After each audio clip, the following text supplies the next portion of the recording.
Wayanad ദുരന്തത്തിലെ ഭവനരഹിതർക്കുള്ള youth കോൺഗ്രസിന്റെ പണപ്പിരിവിലെ ക്രമക്കേടും അതിനെക്കുറിച്ചുള്ള സംഘടനയ്ക്കുള്ളിൽ തന്നെ ഉയർന്ന പരാതിയും പോലീസ് കേസുമൊക്കെയാണല്ലോ ഇപ്പോഴുള്ള വിവാദം.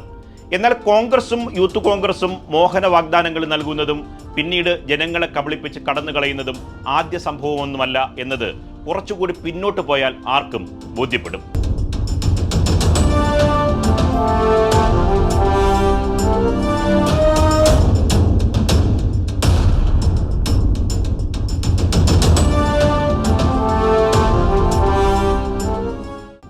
രണ്ടായിരത്തി പ്രളയത്തെ തുടർന്ന് 1000 വീടുകൾ നിർമ്മിച്ചു നൽകുമെന്ന് അന്നത്തെ KPCC പ്രസിഡന്റ് MM ഹസൻ പ്രഖ്യാപിക്കുന്നു. 50 കോടി ചിലവിൽ 1000 വീടുകൾ നിർമ്മിച്ചു നൽകുമെന്നതാണ് KPCCയുടെ വാഗ്ദാനം.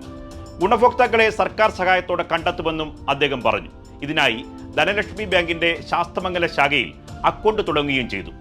കോൺഗ്രസ് പ്രവർത്തകർ ഓരോ മണ്ഡലം കമ്മിറ്റിയും 5 ലക്ഷം രൂപ വെച്ച് സംഭരിച്ചു നൽകുന്നതിന്റെ അടിസ്ഥാനത്തിൽ 1000 വീടുകൾ, ദുരന്തത്തിൽ വീട് നഷ്ടപ്പെട്ടവർക്ക് 1000 വീടുകൾ കോൺഗ്രസ് പ്രവർത്തകരുടെ സഹായത്തോടു കൂടി നിർമ്മിച്ചു കൊടുക്കാൻ ആണ് പ്രധാനമായി ഞങ്ങളൊരു തീരുമാനമെടുത്തിട്ടുള്ളത്.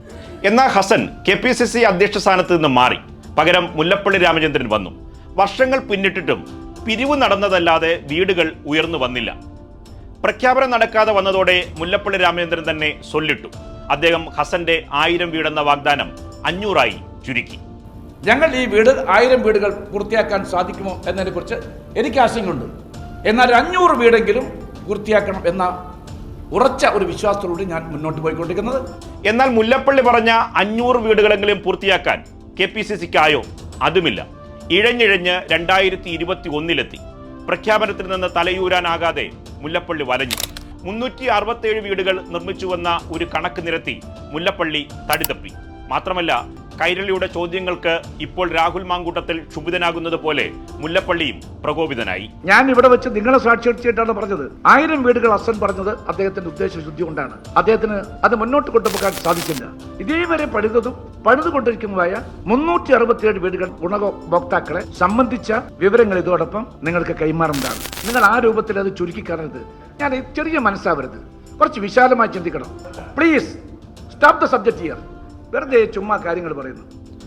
അതായത് വാഗ്ദാനവും പണപ്പിരിവും ഫണ്ട് തട്ടിപ്പും പിന്നീട് കിടന്നുള്ള മെഴുകലും കോൺഗ്രസിനെ സംബന്ധിച്ചിടത്തോളം പുതുമയുള്ള കാര്യമില്ല. എന്നാൽ ഇതിനൊപ്പം കേരളത്തിലെ മാധ്യമങ്ങൾ തമസ്കരിക്കുന്ന മറ്റൊരു ഭാഗം കൂടി ഇവിടെ പറയേണ്ടതുണ്ട്. ഇതേ കാലയളവിൽ തന്നെ CPIM എന്ന പാർട്ടിയുടെ സംസ്ഥാന സെക്രട്ടറി കോടിയേരി ബാലകൃഷ്ണൻ മറ്റൊരു പ്രഖ്യാപനം നടത്തി.